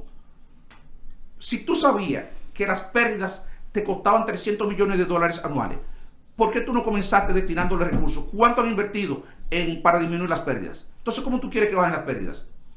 Por el contrario, coge y le da, por ejemplo, más energía eléctrica a los barrios carenciados que no pagan la energía. Correcto. Que son carenciados, pero no pagan. Correcto. Entonces tú dices, pero entonces esto es una cosa de loco, porque ¿dónde está la racionalidad? No entiendo la racionalidad, ni financiera, ni económica, ni política. Sí, porque a la larga eso te va a Si no le pagan, le doy 12 horas nada más. Va a terminar, oye, Meto, como están terminando, en una situación donde el sector está en ruina, esperando que este año entre esa planta, la planta que se construye en Montecristi, los 400 megas que se están construyendo ahí, que entre para que le dé un respiro y que eso le permita llegar a ese sector al año 2029, pero en términos de mejorar en la recaudación de las empresas distribuidoras, ¿qué vamos a tener? ¿Cuántos años nos va a tomar? Hay mucha gente que dice, Dos cosas. No hay que hacer reforma fiscal, porque lo que hay que hacer es disminuir las pérdidas del sector eléctrico y disminuir la evasión y la elusión fiscal. Pero no hay inversión en el sector eléctrico para disminuir esa pérdida. El problema de eso es que además hay una capacidad limitada para tú invertir anualmente. ¿Qué tiempo te va a tomar para tú lograr eso? Ya, los niveles que están las pérdidas, que están en los mismos niveles que encontró el gobierno de Danilo Medina, y Danilo Medina logró bajarla a 29, 30 en 7 años. 7 años porque el último año no cuenta. Si logró rebajarla 12%, imagínate que nos tomará 7, 8 años por lo menos volver a esos niveles si disponemos de los niveles de financiamiento requeridos para ello. Porque recuérdate que no estamos seguros que con las condiciones fiscales que hablábamos previamente, nosotros podamos aumentar la inversión en una proporción tan grande que nos permita afrontar esos problemas. Tal vez habría que buscar otras alternativas. Eso es lo que yo he reflexionado en términos personal, como profesional, no experto en el área. Tú en conversaciones conmigo de manera privada, me ha hecho saber que hay que tomar en cuenta que lo que se llama el costo social, más que el costo político, el costo social. O sea, que hay que pensar parte en ese componente social, ese impacto social. Pero tú estarías de acuerdo en que un próximo gobierno, cualquiera que gane, cualquiera que venga a partir del 16 de agosto del 2028, pasar a la distribución al sector privado. No pasarla. La comercialización de distribución. No. Pero es que ahí es que viene un problema político. Es que, pero eso no es un problema. El problema no viene de ahí. Sí, Luis, porque tiene un 28% de pérdida. Cédele a la administración. No sé si tú me entiendes. Sí, claro. Profesionaliza la administración, eso. Tú mírame al sector privado. Que venga. No la venda, yo meto de eso, porque es un problema. Tú estás vendiendo un monopolio. Bueno, ya para mí casi lo mismo. Un duopolio, que eso te va a generar incluso muchísimos problemas a los sectores que tú se lo vas a asignar. Incluso por ahí comienza todo. Y hay unos sectores que casi semi-privatizarlo. O sea, tú podrías hacer con contrato a largo plazo, que tú condiciones, que yo gane inversión, tú mantienes, el gobierno mantiene durante, digamos, te voy a dar 4 años, 5 años para que tú disminuyas la pérdida. Tú vas a hacer montos de inversiones de esta magnitud, y entonces a partir de ese momento yo te voy desmontando de manera escalonada el subsidio. O sea, en la medida que tú inviertas, al año siguiente yo te voy a desmontar proporcionalmente el subsidio, y al término de los 4 o 5 años pues te desmonto totalmente y tú te quedas gestionándolo, porque por lo menos la parte de la pérdida ya se habrá reducido a niveles conforme a los estándares internacionales, que es de alrededor de un 15%. Y que pague lo que se consume. Que cada quien pague. Y de ahí en adelante, el Estado tiene que hacer una campaña. Si tú la privatizas va a ser más fácil, porque todos sabemos que por un problema cultural el dominicano entiende que lo que es del Estado no se paga. Correcto. Y entonces los políticos tienen también que ser más tolerantes a las presiones, porque va a generar presiones y va a generar problemas.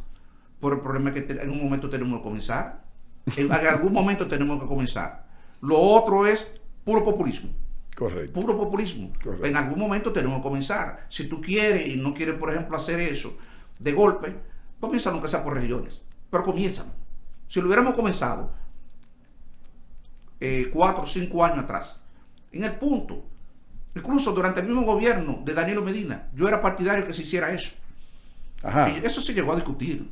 Sí, de hablarlo con él. No te vayas yo tampoco a creer. Y pues nosotros, por lo menos al interior, era un gobierno muy abierto y podíamos tener posiciones disidentes y hablar sin ningún problema y decir lo que uno piensa. En el círculo cerrado. Obviamente en el círculo cerrado, porque tú no vas en un gobierno tampoco, tú no vas no es tu gobierno para tú tampoco. No, tú no vas, tú sabes, a generar situaciones, tampoco porque eso no era mi área de expertise. Exacto. O sea, yo podía expresar mi opinión desde el punto de vista de las presiones financieras que me generaba como director de presupuesto, o por lo menos como funcionario de la parte fiscal. Sí. Y podía expresar también mi visión de cómo yo entendía que debían gestionarse aspectos del Estado, en este caso ese sector, la distribución del sector eléctrico. Pero sí, y además él lo permitía y lo propiciaba, y le gustaba eso. Sí, le gustaba mucho. Mira, Luis, El otro tema es la deuda, que tú lo mencionaste. Si yo le dijera a Luis, ¿hasta cuándo vamos a llegar? ¿Hasta qué punto tú crees que es tolerable seguir Todos endeudando? sabemos eso, todos los economistas sabemos eso. No, pero espérate, yo te voy a poner un tope ahora. ¿Qué tope? Nosotros debemos ahora 60.000 millones de dólares. Si lo sumamos los deudas del Banco Central, llega ya a 74.000, 73.000 por ahí.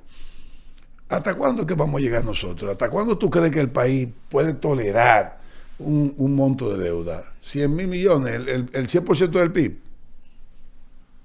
Para que no colapse, porque dicen, no, todavía. Te lo vende desde el punto de vista del monto. No, yo lo veo desde el punto de vista soportable, sostenible, o sea, tolerable. O sea, es que no, dice, eso no el 30%, el 70%, ¿no? Pero a mí los porcentajes no me gustan. Para economía, los cálculos que han hecho los expertos y el Fondo Monetario Internacional dicen que economía en desarrollo no deben tener más del 50% de la deuda como proporción del Producto Interno Bruto. Y nosotros estamos ligeramente por encima, pero eso también es un engaño. Es un engaño. En realidad, tú deberías de utilizar el presupuesto. El ingreso. El ingreso, porque al final, sí, cuando tú pagas la tarjeta de crédito, va a depender de tu capacidad de pago. Sí. ¿De qué depende? No de tu casa, ni no de tu casa, carro. No del patrimonio que tú tienes, es del flujo que te genera, oye, es del ingreso. Y porque tú en términos patrimonial, pues está muy sólido. Exacto. Muy sólido. De hecho, la economía dominicana en términos de PIB, bien, ha tenido un desempeño extraordinario, excepto el año pasado. Exacto. En los últimos años hemos tenido algunas dificultades, pero sobre todo el año pasado. Entonces, hoy día, la medida que utilizo es, hay una primero que tiene que ver con las recaudaciones y como proporción de los ingresos nosotros estamos pagando más de un 25% de ellos, y eso es una alerta. Nosotros estamos entre un grupo de pocos países que somos los que nos encontramos en un cuadrante que pagamos más del 25% de los ingresos. Segundo, si tú tienes una condición como la que hemos estado viviendo en los últimos años, donde el gobierno va a tener cada vez menos espacio para colocar en el mercado interno, posiblemente va a tener que colocar en el mercado externo la mayor parte del endeudamiento en que deberá incurrir por los déficits que se van a generar, porque ya no hay forma de cómo tú decir que va a cerrar el déficit, por lo menos lo que queda de gobierno. Ni siquiera, no es lo que queda de gobierno, ni siquiera en los próximos 7 o 8 años.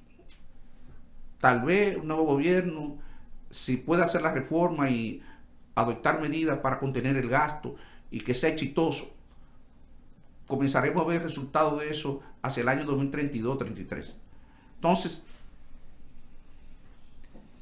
esa situación yo creo que nos lleva entonces, si yo me voy a endeudar en el exterior, la proporción de deuda me va a cambiar, me obliga a tener que mirar también el tema de la generación de divisas.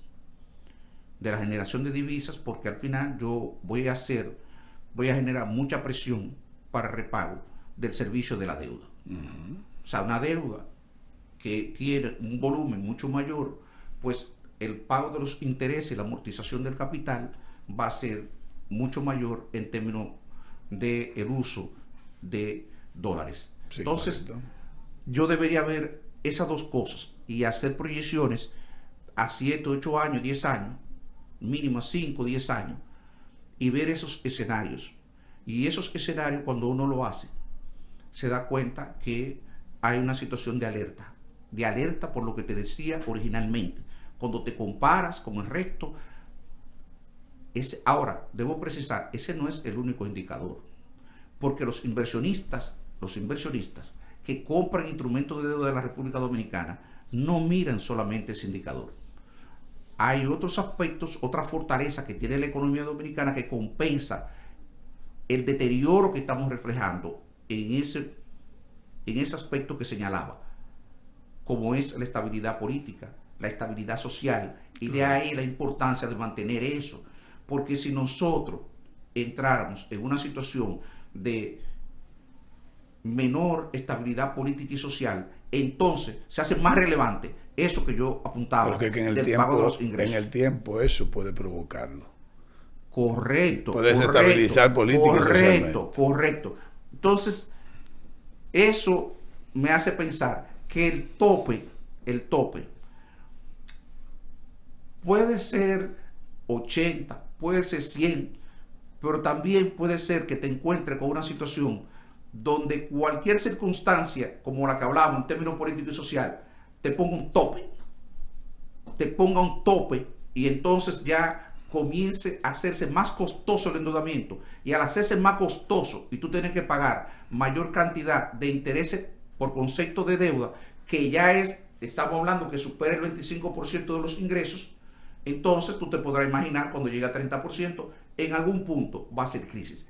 Ya sabe por qué yo digo, y tan costoso como que no aparezca o no, tan costoso como que no aparezca. Yo recuerdo una experiencia, una discusión hace unos años, cuando el gobierno de Zapatero en España, y yo sostenía con una persona que era militante y además un distinguido militante y profesional del PSOE de España. Y recuerdo que fue en presencia del embajador dominicano. Y entonces yo, sin conocer mayormente de la economía de España, yo le decía, digo, pero me alegaba el problema de el costo social que eso iba a suponer, que el problema que el gobierno no dedicara, por ejemplo, recortar el gasto. Y yo le decía, pero el problema es que recortar el gasto no va a depender del gobierno.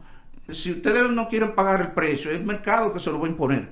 Y estamos hablando de eso, y como a los 3 meses el mercado comenzó a subir la tasa de interés para colocar deuda, y tú ves a la situación que llegó a España, más de 100% del PIB, y en una situación donde prácticamente todo el sistema de protección social se le cayó. Entonces hay que entender que eso es viable mientras el mercado está en disposición de financiarte. El día que el mercado entienda que tú no tienes la sostenibilidad fiscal que te le garantice el repago de esas obligaciones que tú has contraído, ese día te va a encarecer el costo del financiamiento a un punto, y entonces ya llegaste al tope. Esa es la sostenibilidad fiscal. En términos del endeudamiento. Ese es el tope. Es el tope. El día que el mercado te diga, no, desde que tú viste el mercado con una señal y cogió y te dio un salto 50 puntos base, y cuando sacaste la segunda colocación, llegaste a 75, a 25 más, y tienes 75, 100, y ya tú sabes que la tendencia hacia arriba, ya tú sabes que ya te llegó al límite ya. Y te voy a decir algo, basado en la costumbre de los últimos años, o yo no le voy a poner periodo, pero cuando ya comenzamos a coger préstamos para pagar gastos corrientes, a partir de ahí le cojo más miedo cuando más barato lo encuentre o cuando más oferta tenga.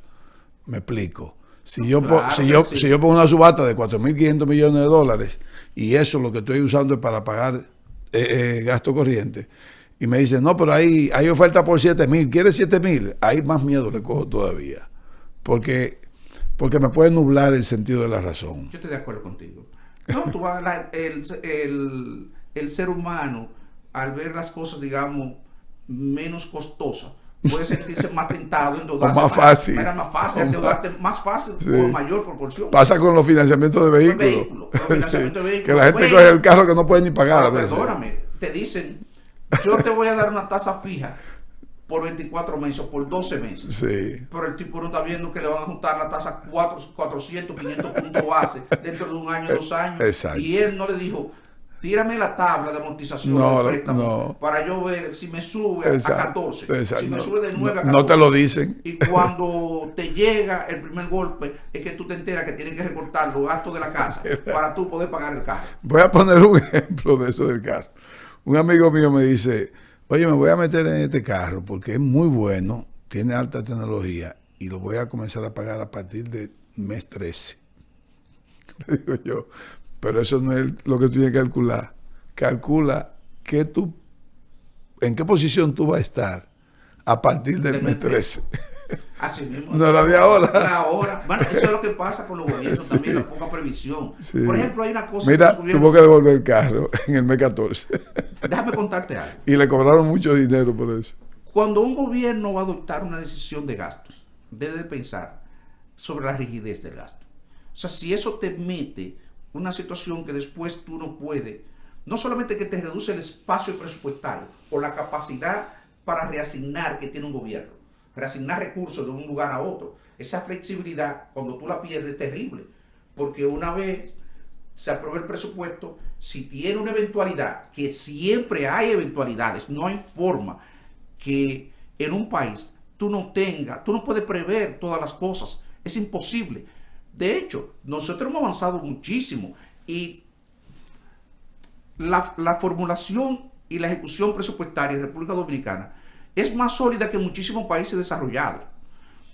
Hay áreas que, digamos, no son parte exactamente del presupuesto, pero que sí son conexas al presupuesto, que no han alcanzado el nivel de desarrollo que tiene la parte presupuestaria. Y eso tú lo ves en las evaluaciones PEFA que se hacen. Si tú ves la parte de presupuesto en términos, por ejemplo, control del gasto, en términos de transparencia, son que tiene desde el año 2016, que se hizo creo que la tercera o la cuarta revisión. Y nosotros hemos dado un salto enorme en ese aspecto, por encima incluso de países desarrollados de Europa. Ahora, cuando tú vas a adoptar la decisión de incorporar un gasto, tú tienes que tener esa previsión. Este gasto yo lo voy a tener que incorporar permanentemente, todos los años. Y es creciente el gasto. Porque esa es la decisión, esa es la previsión. Porque si mis ingresos no crecen, por ejemplo, los ingresos crecen en una proporción que es previsible. Si tú no modificas la estructura tributaria, tus ingresos en general van a crecer en una proporción, en la misma proporción que crece el Producto Interno Bruto, más o menos. Es realmente como un 90% de lo que crece el Producto Interno Bruto. Puede ser incluso ligeramente menos. Hace mucho tiempo que no converso con mi amigo Martín Zapata sobre el tema, pero que era una discusión que siempre teníamos a mano, sobre todo cuando estábamos en el marco de los acuerdos con el Fondo Monetario Internacional.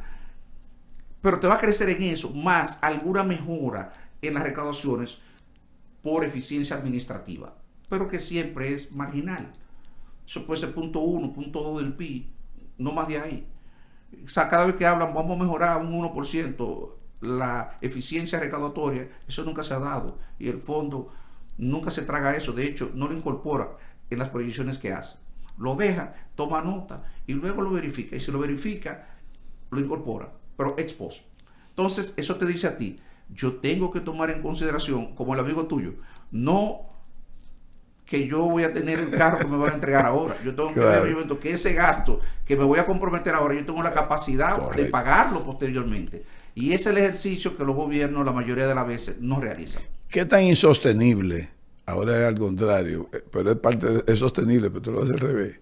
¿Qué tan insostenible es que un Estado o un gobierno mantenga niveles de inversión baja? Ay, sí. Esa es buena, esa. Es una situación que se ha dado en otros países. De hecho, creo que en el mismo España la inversión pública cayó de manera significativa a propósito de esa situación que vivió. Y ni se diga el caso de Grecia. Recuérdate Grecia cuando la crisis. Y este gobierno es populista, este gobierno español. Portugal también, todos pasaron por situaciones donde el endeudamiento terminó estrangulándolo. Y entonces tú tienes que generar superávit primario, pero no para invertir, sino para pagar los intereses de la deuda. ¿Entendido? Y para amortizar la deuda en sentido general. Entonces, ¿cuál es el problema de esto? Y lo estamos sintiendo. Nosotros discutimos, por lo menos entre economistas, se discute abiertamente el tema de si el crecimiento que ha tenido en los últimos años la economía dominicana es el resultado. Yo no voy a decir únicamente del problema, porque ahí yo disiento de algunos colegas de la baja inversión. Yo creo que aquí hay un conjunto de cosas que están afectando ese crecimiento. Hay aspectos coyunturales y hay aspectos estructurales.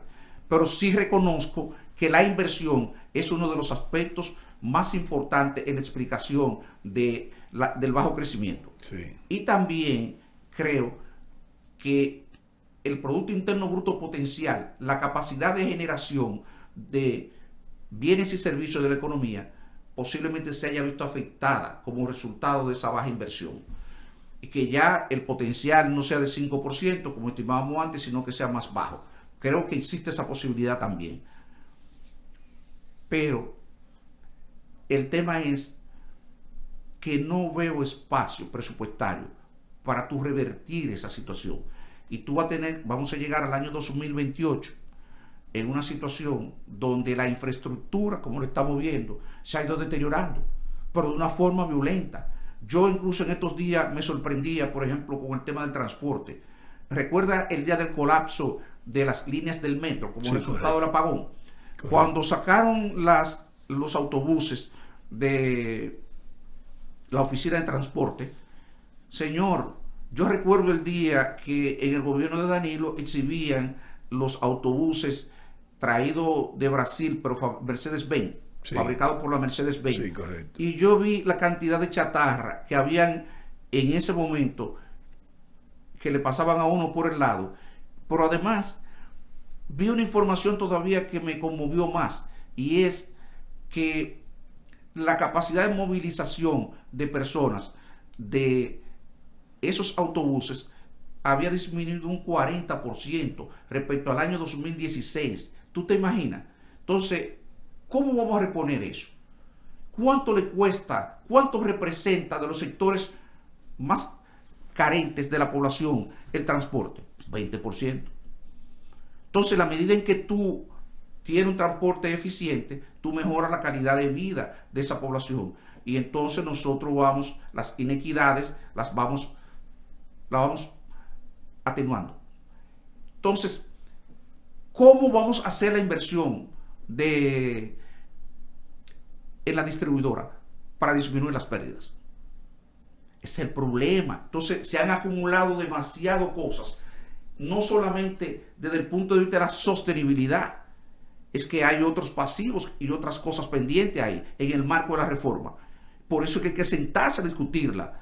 Ezequiel, ese es el tema. Por eso es que hay que generar consenso, porque todos sabemos que hay un problema con la seguridad social y la tasa de reemplazo de la seguridad social, y nadie se atreve a mencionarlo, pero nosotros lo sabemos todos los economistas, y lo saben los políticos también, y sabemos que tenemos un problema también con el sector laboral y el tema de la cesantía. Correcto. Porque el tema es que la mayoría, para no decir todos, estamos de acuerdo que hay que modificarla, pero el tema es que en un mercado de trabajo tan ineficiente como tampoco tú puedes dejar desprovisto totalmente al trabajador. Habría que buscarle una salida a eso, que hay casos, porque nosotros conocemos la experiencia de Alemania, que tenía un sistema de cesantía, y creo que Uruguay. ¿Qué fue lo que hicieron esos países? ¿Por qué no hemos estudiado eso?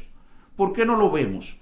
Y traemos 2 o 3 expertos para ver cómo es que vamos a hacer el tránsito, porque al final sabemos que eso puede ser un factor explicativo importante en el tema del sector informal en ese mercado de trabajo, con todas las consecuencias que tiene, positivas y negativas.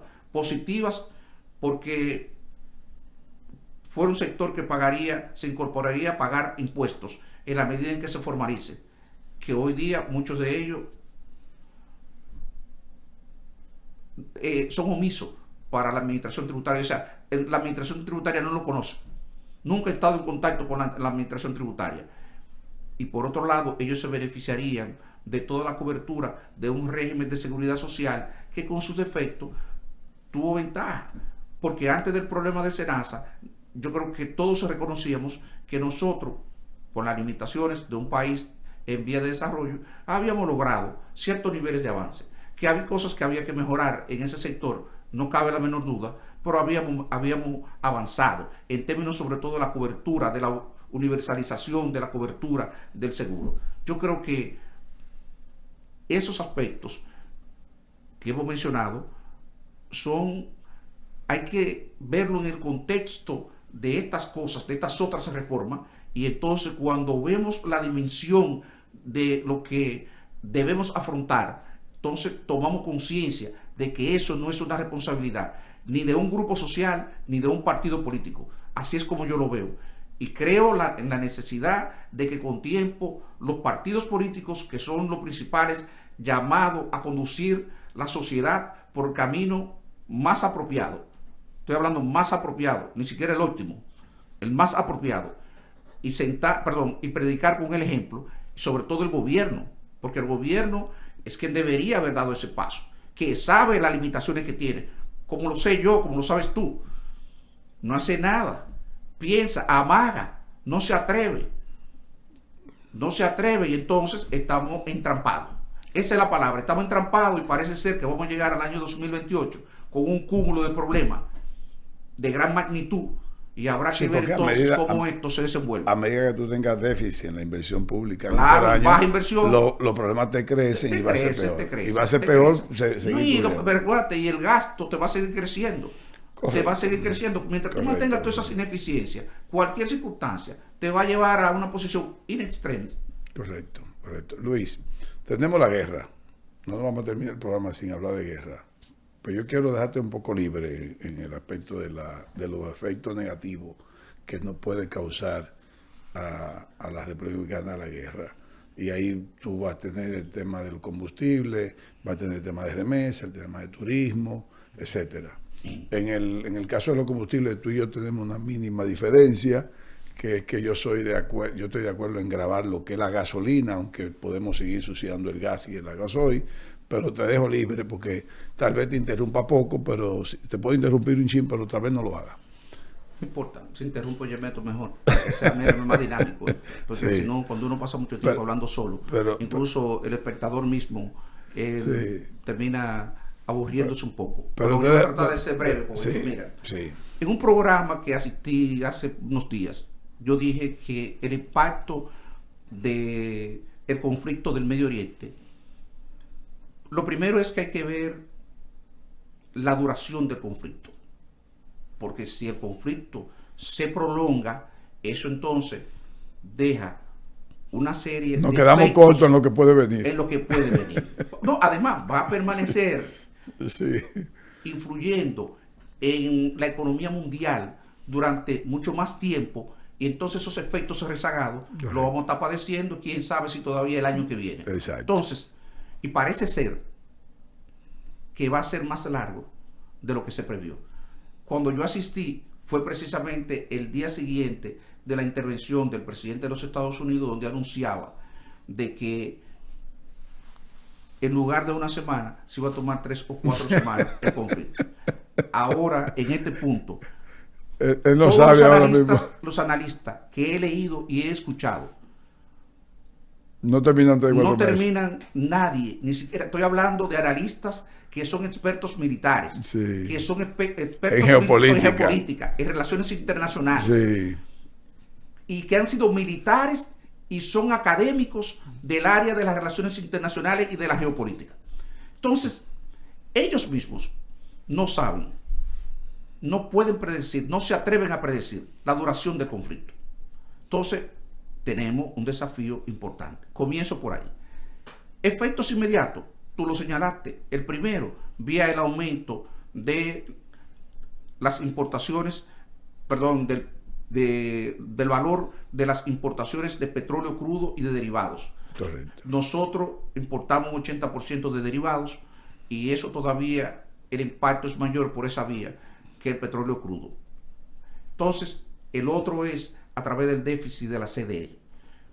¿En cuánto se va a disparar eso? Para que la gente vaya teniendo idea de magnitud.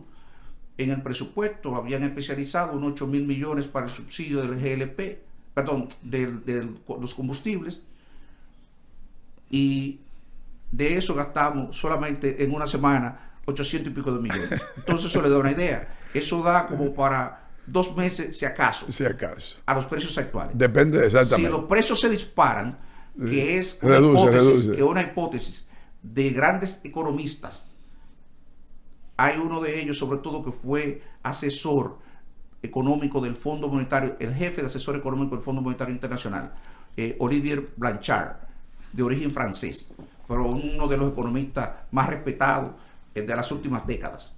él habla de que los precios podían permanecer estables en $150 durante un buen periodo. Okay. Y $150 provoca una disrupción total en el aparato productivo mundial, porque tú tienes economías muy potentes como Japón, China, India y otras que dependen de petróleo crudo y que hoy día representan un peso importante de, ni hablar de Inglaterra, perdón, de Francia y Alemania.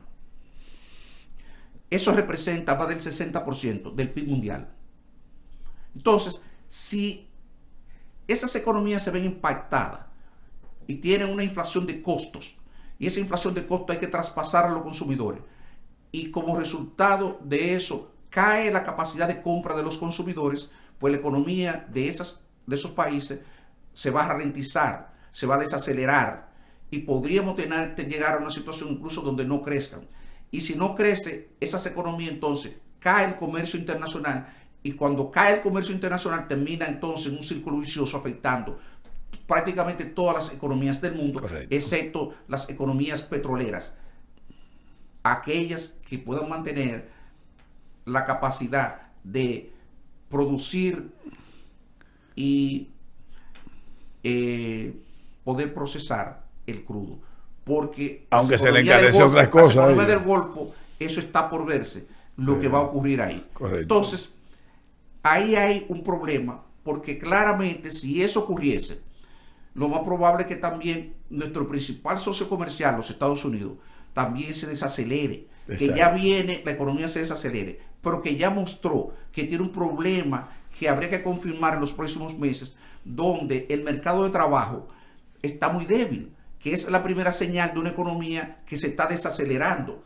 Entonces, cuando la economía comienza a no generar empleo en la proporción que lo generaba anteriormente, en la cantidad que lo generaba anteriormente, ese es el primer indicador de que está teniendo problemas el crecimiento. Entonces, eso se verificó el mes pasado y habrá que ver si eso persiste en el tiempo, porque si eso está presente y hay un aumento en los precios internos de los combustibles como ya ha ocurrido, entonces ese proceso se va a acentuar y nosotros tendríamos una economía de Estados Unidos creciendo menos, y que es una economía que sirve de arrastre a la economía dominicana. Correcto. Una economía que ya creció 2.1% el año pasado. Entonces, eso se reflejaría de manera directa también en la economía dominicana a través de la demanda de bienes de exportación, sobre todo de zona franca, pero también de exportaciones nacionales. Y también ya comenzamos a verlo porque el informe del Banco Central, el último, sobre las remesas, claramente pone de manifiesto que en enero y febrero nosotros tuvimos un estancamiento en las remesas, y eso no está afectado. Eso no está afectado por el conflicto del Medio Oriente, aunque el informe del banco lo cita. Es un error del banco, porque el conflicto se inicia el 28 de febrero y el informe corresponde a los meses de enero y febrero del año 2026. Entonces no podía tener efecto. Eso lo que puede tener es por una profundización en la tendencia, que ya había manifestado en los 2 primeros meses las remesas. Y el turismo, en una situación como esa, también que ha dado muestra que está tendiendo, si no a mermar, por lo menos lo que ha hecho converger hacia las tasas de crecimiento del turismo mundial y posiblemente por debajo, pero también con unos cambios que se han operado ahí que despiertan preocupación por lo siguiente. Nosotros en el turismo hemos sustituido turismo de naciones poderosas, naciones europeas, con poder de compra mucho mayor. Correcto. Que Argentina y Colombia, y lo hemos sustituido por nuestros queridos amigos latinoamericanos, pero esos amigos latinoamericanos pueden ser mucho más volátiles desde el punto de vista de mantener los flujos de turismo. Exacto. Hacia la República Dominicana. Correcto. Porque en caso de una crisis como la que estamos viendo, posiblemente el desplome que se produzca sea, por lo menos en términos proporcionales, mayor que los flujos que provenían de Europa. O sea, entiéndase rápidamente, los 46.000 millones de dólares que entraron en el año 2025 podrían verse afectados severamente. Que, y ahí surge un problema otra vez de sostenibilidad, exacto, que es con el sector externo. Correcto. Y el tema de las reservas internacionales del Banco Central, que son sólidas hasta ahora. El problema es que va a depender de la magnitud del choque. ¿Cuánto va a aumentar el déficit en la cuenta corriente de la balanza de pagos? Correcto. Si eso ocurre, ¿cuánto se va a desacelerar la economía dominicana? Correcto. Ahí hay muchos problemas. Eso te afectaría también, recuérdate, las recaudaciones fiscales. Si no se cumple el 4% que está establecido en el presupuesto, correcto, te afecta las recaudaciones fiscales, te amplía el déficit, te aumenta la demanda entonces de financiamiento, porque tú tienes un gasto muy rígido, ¿verdad? Pero además el gasto mismo también te está aumentando, por otro lado, por el efecto de la transferencia al sector eléctrico. Y los costos puede aumentar la inflación. A medida que aumenta. No, perdóname, tú le vas, ahí vengo con esa última parte. Sí. Lo que pasa es que esa transferencia de los costos, correcto, del aumento del crudo, correcto, se hace a través del ajuste de los precios internos, exacto, de los derivados. Exacto. Y eso habrá que ver en qué proporción el gobierno lo va a transferir o no, por lo que estamos hablando, porque tú lo has visto tan dubitativo. Estamos hablando de los 5 pesos y decíamos, bueno, el gobierno, pero bueno, el tema es que adoptó la medida de los 5 pesos.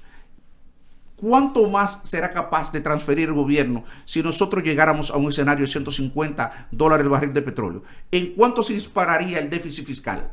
¿En cuánto se dispararía el déficit del sector eléctrico? Y eso se transferiría al sector fiscal en una alta proporción. Algo le van a transferir, algo le van a transferir a la población, pero yo te aseguro que un aumento de esa magnitud es imposible, que ningún gobierno pueda ajustarla a la población. Entonces, seguro que va a incrementar. Lo que no sabemos es en cuánto va a incrementar el déficit fiscal, y va a incrementar el endeudamiento, y va a incrementar entonces las presiones sobre las reservas internacionales. Y eso termina con otro problema también de sostenibilidad, que se refleja, hablábamos al principio, de que hay precios que reflejan las condiciones de sostenibilidad, que exacto, son precios líderes, exacto, que es el precio de la tasa de cambio. Correcto. Las autoridades han apostado por un tipo de cambio apreciado. Lo ha sorprendido este choque externo con el tipo de cambio en niveles similares casi a lo que teníamos en el año 2020. Ellos hablan de una supuesta, que yo no estoy de acuerdo con eso, ni con el Fondo Monetario Internacional tampoco, de que una flotación limpia y de que el banco, en lugar de una flotación administrada, como la que venía ejecutando anteriormente, pero que le dio muchísimos resultados del 2012 al 2019, cambió a una flotación limpia, y ahora vamos a ver si la flotación, si realmente es hacia abajo solamente o hacia arriba, cuando vengan las presiones por la mayor demanda de divisa.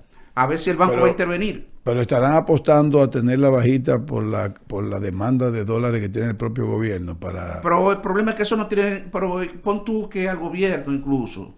Es que eso no tiene sentido. Porque el gobierno para ti, para mí no. No, para mí no tiene sentido. No creo eso, yo meto de eso, porque el gobierno tiene cierta holgura. El gobierno está esperando una depreciación de 7% en el presupuesto. Entonces, a principio de año no podría esperar eso, que tal vez haya algún rejuego a mediados de año después que tú tengas esa depreciación, pero después que se apreció. Entonces, si tú a partir del 62 y tanto que cerró el año, tú estabas esperando una depreciación de 7%, tú podías aguantar 65%. Entonces tú vas a coger el golpe, el aumento de las importaciones, de todo, con una tasa de cambio apreciada, en términos reales. Cuando el tipo de cambio, nosotros debimos depreciar por lo menos 2.5% respecto a Estados Unidos, porque el diferencial de inflación fue ese. Y tú hiciste apreciarte. Y entonces, porque tú estás flotando, yo meto de manera, mira, ese es el tipo de cosas que después nos pesa. Porque si tú hubieras tenido el tipo de cambio real alineado con esa realidad, te hubiera sido más fácil mejorarlo. Porque ya todos los precios están ajustados a niveles 64 hace rato. Entonces, ¿qué tú ganas con el problema de tú dejar eso? ¿No te convenía a ti más intervenir en el mercado y sacar 100, 200 millones de dólares y llevarlo a la reserva? Y cuando tuviera presiones, entonces tú lo sacabas de nuevo del mercado y jugabas con ellos. Si tú tenías 200, 300 millones de dólares. Lo que tú tienes que tener es una política de tipo de cambio donde no permita por lo menos que el tipo de cambio real se te aprecie de manera evitar la especulación. Evitar la especulación. Sí. Evitar la especulación. Sí. Precisamente por eso que yo creo que como estos son mercados poco profundos, muy volátiles, por eso, es que yo no creo en esa política. Porque yo no creo, aquí sabemos que hay la capacidad para tú generar una disrupción en el mercado cambiario en cualquier momento. Entonces, ¿cómo tú no vas a intervenir y tú te vas a quitar esa capacidad? ¿Cómo tú vas a renunciar a ella? Pero si tú, excepto que tú me pruebes que ese mercado es un mercado verdaderamente transparente y eficiente, pero es un mercado que es opaco. Aquí es ese o no. Sí, entonces tú no te puedes prestar a eso. La autoridad se delega y yo creo en los mercados. Yo soy un tipo formado en Estados Unidos y que creo firmemente en los mercados, pero también conozco la deficiencia de los mercados. Claro. Yo, por cierto, recuerda que también estuve vinculado al tema de procompetencia, sí, mírame, claro, de regulación de los mercados, sí. Y precisamente esas instituciones existen por el problema de las imperfecciones de los mercados. Exactamente. Y entonces, ¿cuándo es que se justifica la intervención del Estado? Cuando hay imperfecciones del mercado. Si tú me demuestras que el mercado cambiario es un mercado eficiente, transparente, entonces no tenemos problema, dejémoslo que flote. Pero si tú tienes alguna duda respecto a eso, no me digas que tú vas a flotar. Claro, ni que te lo diga, San Fondo Monetario Internacional. Porque para eso existe el Estado. Para eso, aunque te lo diga el Fondo Monetario Internacional. Claro. Tú sabes que cuando empezó la guerra, a mí se me ocurrió rápidamente, no sé por qué, óyeme, aquí pudiéramos con el encarecimiento de los costos y todos los temas que tenemos, ver en cualquier momento una estanflación. Yo lo escuché ya hace 2 días internacionalmente que pudiese haber una estanflación a nivel internacional, sí, de hecho. Sí, sí. ¿Tú crees lo mismo? Sí, no, pero además, no es que yo lo digo, es que el mismo está ahí? Olivier Blanchard y hay varios economistas de primer nivel que te están planteando abiertamente la posibilidad de una estanflación. Si el precio del petróleo se mete, porque también, recuérdate, la economía de los Estados Unidos está muy débil. Y Estados Unidos es una locomotora. Sí. Esa economía, cuando está creciendo 2.5, arrastra gran parte de la economía mundial. Correcto. El peso que sigue teniendo la economía de Estados Unidos y China, entre las dos representan aproximadamente el 50% de la economía del mundo. Sí. Entonces, si ellas tienen un desempeño positivo, todas las economías que tienen ciertos vínculos con ellos, sí, pues se van a beneficiar de ese efecto. Si la economía china, por ejemplo, que depende muchísimo más, recuérdate que Estados Unidos por lo menos es un exportador neto de petróleo. Sí. El problema es que como quiera tiene que traspasar al consumidor los aumentos de precios. Pero la economía de China podría tener una inflación de costos también importante y por lo menos si no crecer, no decrecer, desacelerarse mucho, pero eso desacelerarse tendría un efecto importante por el peso que ya tiene la economía china. En ese escenario es claramente posible, si tú tienes las dos principales economías del mundo y tú tienes el caso de la economía de Alemania que estaba creciendo 1 y pico %, la economía de Inglaterra que estaba creciendo 1 y pico %, y conocemos el estancamiento de Japón, y estamos hablando que esas son creo que son las primeras 5 economías del mundo, y Francia ni se diga, hecha pedazos. España, entonces, España por lo menos creció 3% el año pasado, sí, que fue la excepción. Pero el resto, que son las principales, porque España no entra entre las primeras 10 economías del mundo, pero esta no. Esta entra entre las primeras 6 o 7 economías del mundo. Si ellas, que representan más del 60%, terminan en una situación de no crecimiento y tienen asegurada la inflación, porque no hay forma que en un escenario como este alguien salga indemne, entonces tú puedes tener verdaderamente una situación de estanflación, es decir, de crecimiento negativo con un incremento de la inflación. Correctamente. Bueno, Luis, muchas gracias, y no puedo despedir sin decirle a los amigos que nos den a la campanita que dice que se suscriban, y que este podcast es patrocinado por Baterías Cometa, por el Banco Central de la República Dominicana y Parval Puesto de Bolsa. Luis, muchísimas gracias. A ti por la invitación. Y a ustedes.